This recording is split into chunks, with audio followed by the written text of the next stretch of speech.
আসসালামু আলাইকুম প্রিয় দর্শক। অন্য মঞ্চের আলোচনায় আপনাদের সকলকে আমন্ত্রণ জানাচ্ছি। আজ আমাদের সঙ্গে অতিথি হিসেবে আছেন শিক্ষক ও সমাজ বিশ্লেষক নাহিদ আক্তার। নাহিদ আক্তার, আপনাকে আমাদের অনুষ্ঠানে স্বাগত জানাচ্ছি। আশা করি আপনাকে আপনি ধন্যবাদ। ভালো আছেন। জি, ভালো আছি। আপনিও ভালো আছেন আশা করি। জি। আমরা কতগুলি জিনিসের মধ্যে ঘটে গেছে আপনার সঙ্গে বেশ একটু বিরতিতেই লম্বা বিরতি হলো, অনেকদিন পরে বসছি। তো এর মধ্যে তো আপনি দেখেছেন যে জাতীয় সংসদের অধিবেশন শুরু হয়েছে, নতুন সরকার দায়িত্ব নিয়েছে এবং সরকারি দল এবং বিরোধী দল নানা রকম বাহাসে লিপ্ত হয়েছেন। এবং সবশেষে যেটা হচ্ছে যে জুলাই সনদ বাস্তবায়ন নিয়ে সরকারি দল বলছে যে না, জুলাই সনদ আমরা অক্ষরে অক্ষরে বাস্তবায়ন করব, এবং বিরোধী দল বলছে যে এইভাবে বাস্তবায়ন করতে হবে, যে সংবিধান সংস্কার পরিষদ গঠন করতে হবে, সেই পরিষদের মধ্যে বিএনপির লোকজনকে আবার শপথ নিয়ে তারপরে থেকে তার মাধ্যমে এটাকে বাস্তবায়ন করতে হবে। মানে মূল ব্যাপারটা হলো যে জুলাই সনদ নিয়ে কোনো ব্যাপার না, ব্যাপারটা হলো সনদটা কি প্রক্রিয়ায় বাস্তবায়ন করবেন সেটা নিয়ে বিরোধ। এবং এর সঙ্গে আরেকটা জিনিস যুক্ত হয়েছে, সেটা হলো যে অন্তর্বর্তীকালীন সরকার থাকাকালীন তারা যে 133টা অধ্যাদেশ জারি করেছিল, যেগুলো এখন সংসদ শুরু হয় 1 মাসের মধ্যে আইনে পরিণত হবে কি হবে না তা নিয়ে বিতর্ক হচ্ছে। তখন দেখা যাচ্ছে যে এই সরকারি দল যারা আছে তারা মূলত প্রায় আপনার 35টার মতো অধ্যাদেশকে তারা সম্ভবত একটু মানে যেভাবে হুবহু ছিল হুবহু বাস্তবায়ন করতে যাচ্ছে না। এবং তাদেরকে আমাদের 4টা বাতিলও করে দিয়েছে, তারা এই 4টা উঠবেই না। আবার 16টা তারা বলছে যেগুলো একটু পরিবর্তন হয়ে উঠবে, যাকে অনেক কিছু হচ্ছে। এর বিপরীতে আমরা দেখছি যে এনসিপির পক্ষ থেকে তারা বলছে যে যেহেতু এটা অন্তর্বর্তীকালীন সরকারের প্রধান ছিলেন ডক্টর ইউনূস, ওনার আমলে যে যে যে সমস্ত অধ্যাদেশ জারি করা হয়েছিল সেগুলো বাতিল হয়ে যাচ্ছে। অতএব যেহেতু এনসিপি রাস্তায় নামছে এবং ডক্টর ইউনূসের উচিত হবে এনসিপির সঙ্গে রাস্তায় নামা, যদি ডক্টর ইউনূস জনগণের পক্ষে থাকতে চান। আর যদি না নামেন তাহলে প্রমাণ হবে যে উনি জনগণের পক্ষে নেই। আপনি কি মনে হয়, ডক্টর ইউনূস কি রাস্তায় নামবেন? ব্যাপারটা অত্যন্ত হাস্যকর। ডক্টর ইউনূসের যে বয়স, স্পেসিফিকলি যদি আপনি একেবারে ডক্টর ইউনূসের কথাই ধরেন, তাহলে রাস্তায় নামার মতো অবস্থা তার নাই। এমনকি রাস্তায় নামার মতো মুখও তো ওনার নাই। মানে ওনাকে যেই পরিমাণ আর কি এক্সাইটমেন্ট নিয়ে জনগণ ক্ষমতায় এনেছিল, সেই পরিমাণ হেইট্রেড নিয়ে ওনাকে বিদায় করা, মানে উনি বিদায় হয়েছেন। তো ওনার প্রতি আপনি সুশীল সমাজ বলেন, সাংবাদিকদের বলেন, মিডিয়া বলেন, সাধারণ মানুষ বলেন, সবাই খুব অসন্তুষ্ট। কারণ উনি যে সমস্ত কাজ করে গেছেন, সেটাতে মানে যে এই যে গভর্নমেন্ট তাদেরকে বিপদে ফেলে গেছেন এক ধরনের, মানে শুধু শুধু আম, মানে হ্যাঁ না ভোট দিয়ে একেবারেই বিনা কারণে, যেখানে মানে বিএনপি বারবারই বলছে যে তারা জুলাই সনদ বাস্তবায়ন করবে। আমি বলছি যে বাস্তবায়ন করব, তারপরেও কি পদ্ধতিতে বাস্তবায়ন করব ওইটা এনে আবার ঝামেলা করতে হবে। তার মানে কি দেখেন, ইউনূসের যে মব সন্ত্রাস বা মব বাহিনী, তারাই কিন্তু বিরোধী দলে আছে এখন। মানে এটা আমার আন্ডারস্ট্যান্ডিং। এখন তারা একটুতেই মব করতো এবং ইউনূস নিজেও মব করাতো।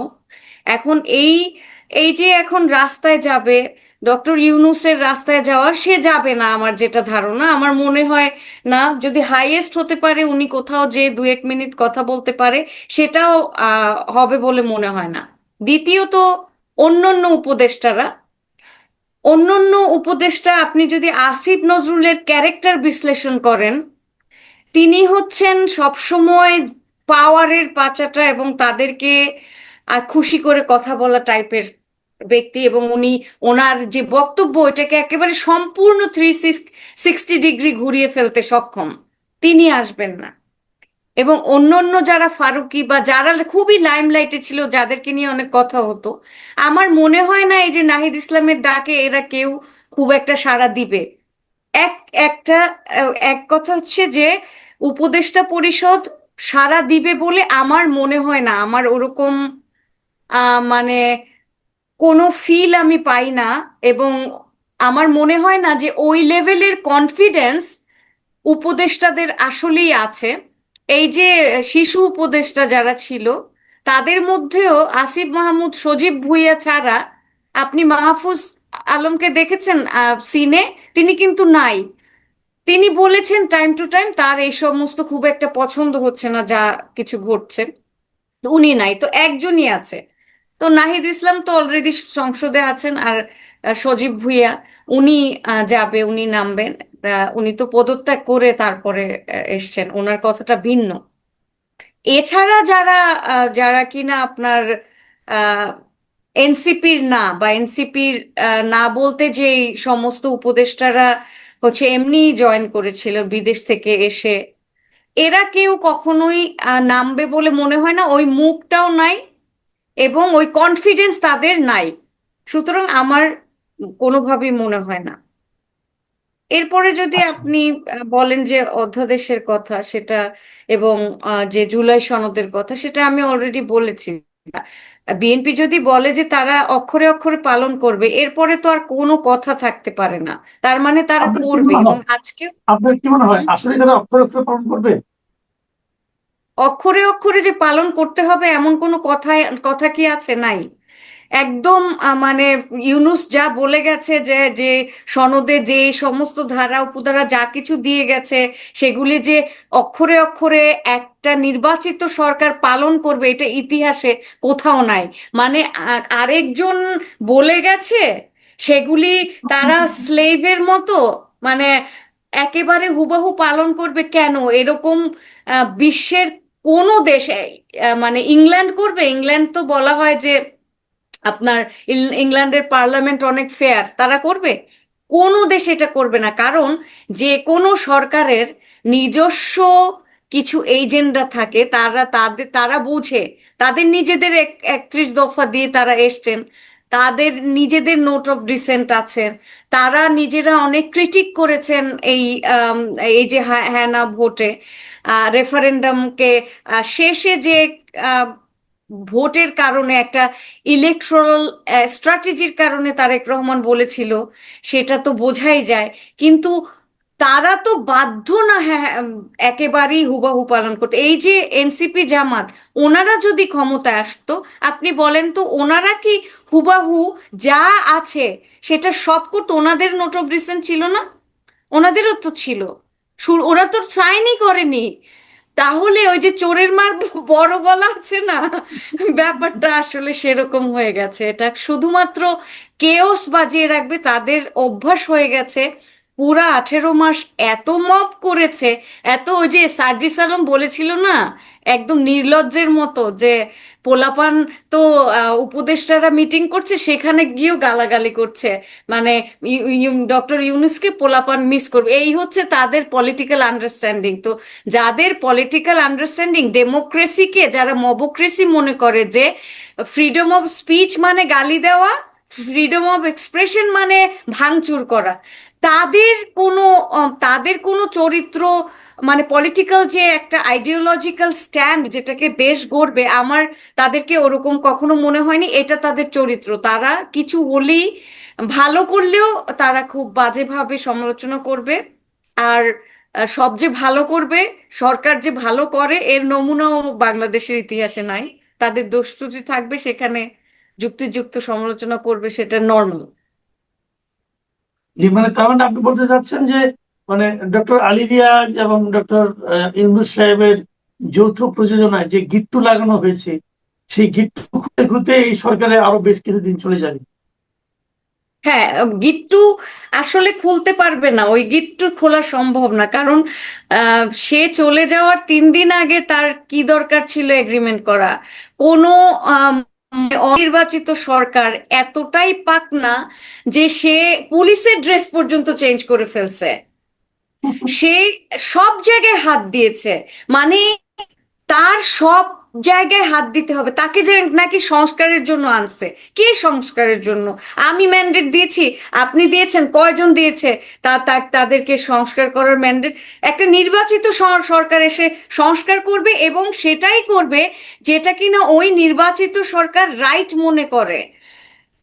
তাদের কথা হুবহু মানা। তারা আমেরিকার সাথে যে ভেজাল বাজিয়ে রেখে গেছে, এখন যে এনার্জি ক্রাইসিস হয়েছে, এখন আমেরিকার অনুমতি নিয়ে তারপরে আপনার রাশিয়ার থেকে তাদের তেল কিনতে হবে।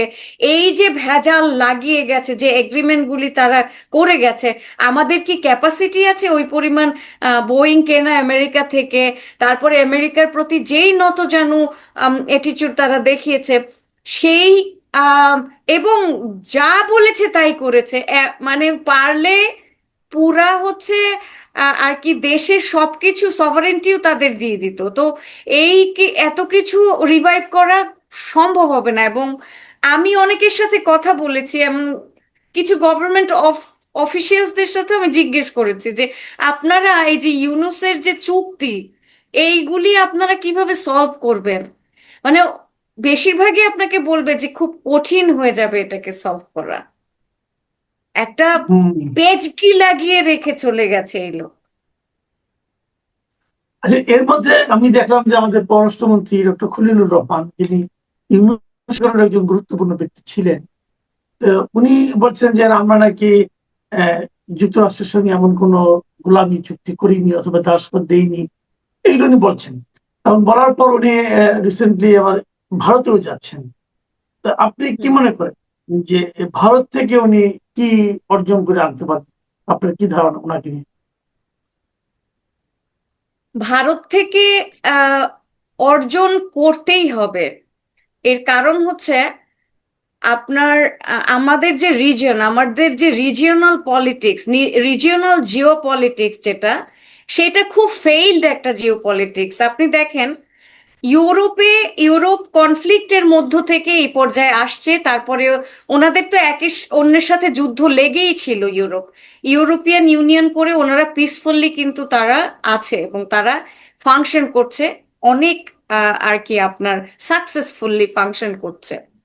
কিন্তু আমাদের যে এশিয়ার ফেইলিয়ার, সাউথ এশিয়ান, আমাদের এই যে ইন্ডিয়ান সাবকন্টিনেন্টটা আপনি যদি দেখেন, এইটা একটা ফেইলড জিও পলিটিক্সের রেজাল্ট। যেখানে আমাদের সার্ক ছিল, সেটা সাকসেসফুল হয়নি। আমরা কোনোভাবেই নেইবারদের সাথে কোনো ভালো সম্পর্ক রাখতে পারিনি।